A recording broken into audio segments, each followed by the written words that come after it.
Olá, queridos! Sejam muito bem-vindos a mais um vídeo desse canal que tem como objetivo deixar você mais tranquila entendendo aquilo que sente.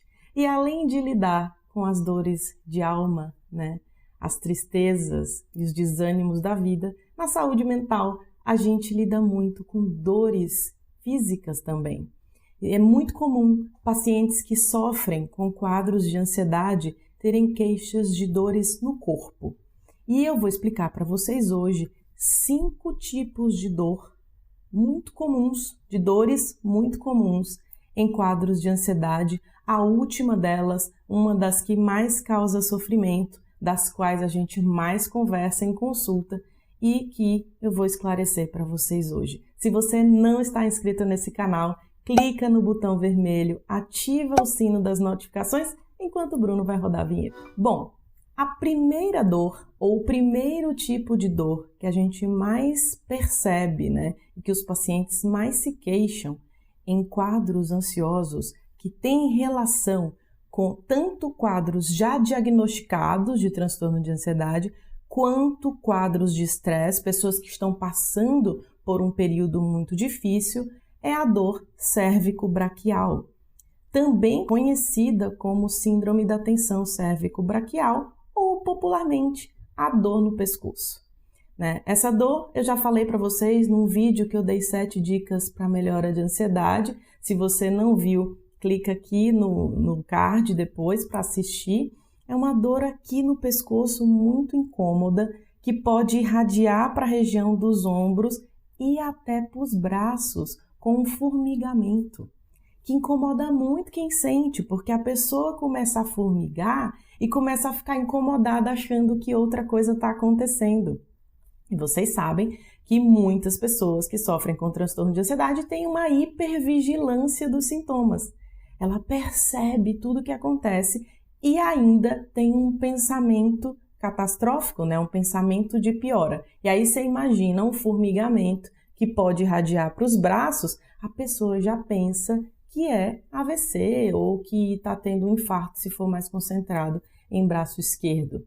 Isso é muito comum. Também é comum nesse tipo de dor a pessoa perceber pontos, nódulos musculares que apertando geram essas sensações, que você percebe que ali é uma região de dor maior, onde se concentra esse nódulo.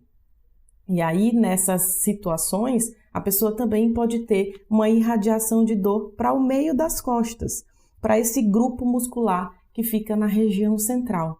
E é muito incômodo, porque normalmente também está associada a uma postura contra a dor, que a gente chama de postura antálgica, Aí a pessoa começa a sentar de um jeito para aliviar a dor, começa a sentar de uma forma que possa não sentir a dor e começa a piorar a dor porque aumenta a tensão muscular.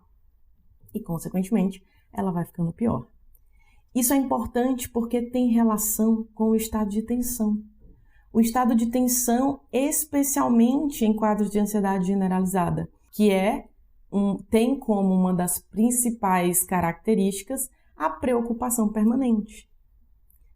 E aí, esse estado de tensão altera completamente o músculo esquelético e gera esse tipo de coisa. A segunda dor associada, inclusive que está linkada a essa primeira que eu falei, é a cefaleia tensional. Eu fiz um vídeo aqui sobre a cefaleia tensional, já respondendo a uma pergunta, mas falo dela agora de novo, porque a cefaleia tensional também está associada a essa contração muscular dessa região cervical, associada a um estado de preocupação e dá uma sensação muito ruim, porque a pessoa toma remédio, a dor não cessa completamente, às vezes fica em faixa aqui, nessa região da frente da cabeça, como se estivesse apertando, uma sensação muito estranha, e aqui na nuca. E, mais uma vez, se a pessoa tem um estado de ansiedade e hipervigilância de sintomas, dor na nuca, ela pensa o quê? Que ela está com aumento da pressão arterial.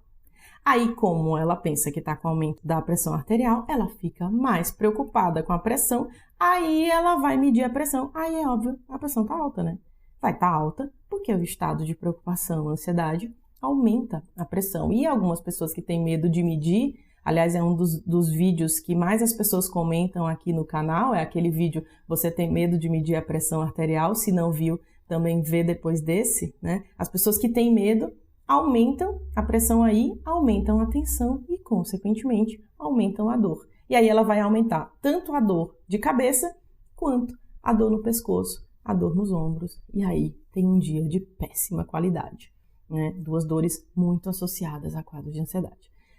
Terceiro tipo de dor muito associada é dor de estômago. A dor de estômago tem uma relação com estresse e ansiedade, porque o estômago pode doer quando aumenta a produção de ácido clorídrico. Ácido clorídrico extremamente importante para a nossa digestão, para a digestão de proteínas principalmente, né, para que as proteínas sejam quebradas ali, preparadas para absorção. Mas em estados de estresse essa produção aumenta e isso, consequentemente, aumenta o processo inflamatório de parede do estômago e, consequentemente, causa dor.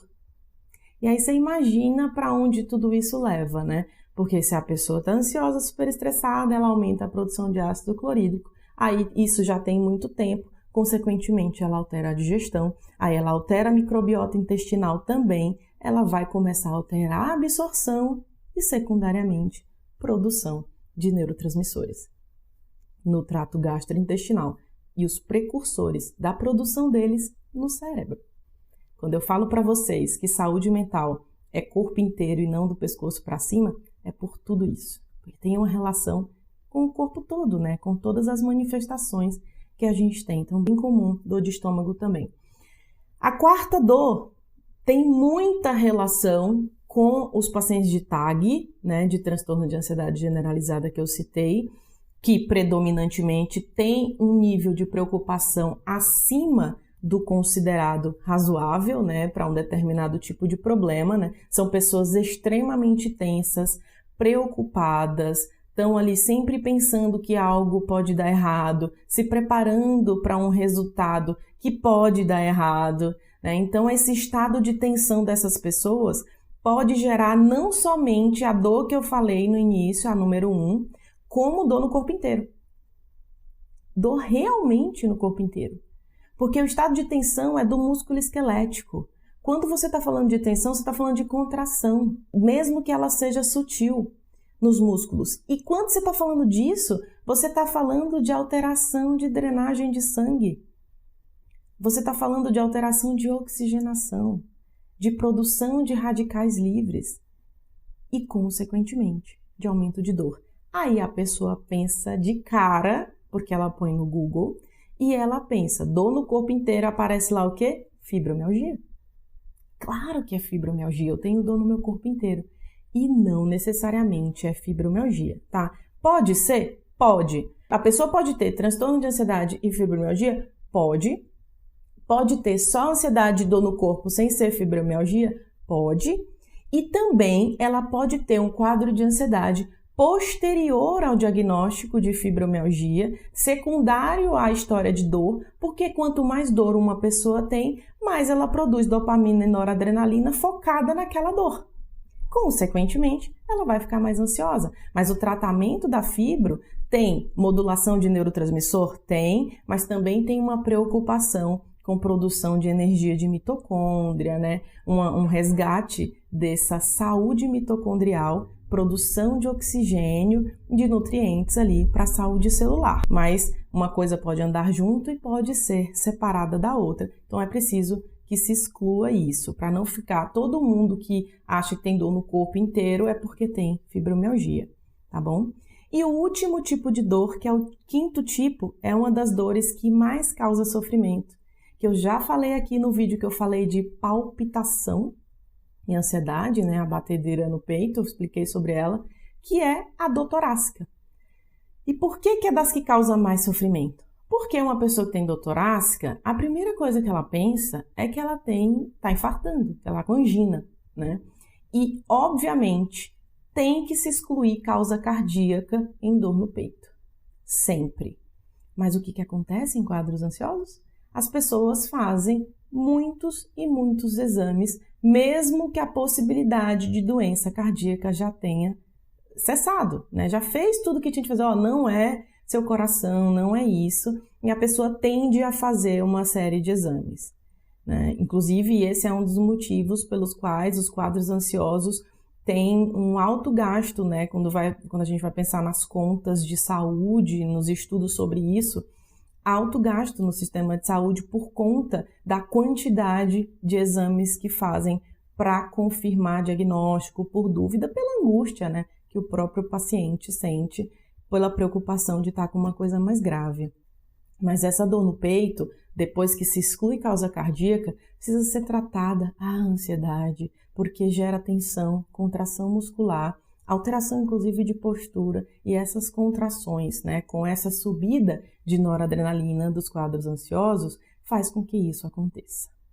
E aí, quando você trata, quando você pratica exercício físico, quando você medita, quando você melhora a sua alimentação, tudo isso tem a ver com melhora de ansiedade, né? Quem lê o livro Ansiedade Controlada sabe disso, né? Tá aqui abaixo desse vídeo. Você vai ver que isso melhora. Você percebe que muitas vezes você está com uma angústia, um aperto no peito, e você resolve o problema que está te angustiando e aquela dor passa. Dor de infarto, de angina, não se comporta da mesma forma da dor dos quadros ansiosos, certo? Então, a primeira coisa, se tem dor no peito, é excluir causa cardíaca. Excluiu, o médico lhe deu certeza que não é isquemia, aí você vai tratar o seu quadro, né? Que, claro, existem outras coisas que podem dar também essa dor no peito, que é o próprio refluxo, que imita uma dor como se fosse um infarto, né? Para algumas pessoas é bem intenso. E aí você pensa, né? Pô, mas você falou que os quadros ansiosos podem ter dor de estômago. Então a pessoa também tem a possibilidade de ter refluxo? Tem sim. E aí ela pode estar com dor torácica do refluxo, mas ela também pode estar com dor torácica da ansiedade. Pois é. Por isso que é um assunto complexo, que tem que tratar tudo e tem que pensar em tudo no corpo todo, certo? Esses são os 5 tipos de dores muito comuns em quadros ansiosos, eu vou repetir, que é síndrome da tensão cervical ou síndrome cérvico-braquial, né? Essa dor aqui na região pescoço, ombro e que pode irradiar para braços e costas, dores de cabeça, prevalentemente cefaleia tensional, dor no estômago, dores difusas que se confundem com fibromialgia e a dor no peito, certo? Se você não está inscrito nesse canal ainda, clica aí no botão vermelho, ativa o sino das notificações, dá uma olhada nos outros vídeos que eu citei aqui, que eu já fiz, que podem ser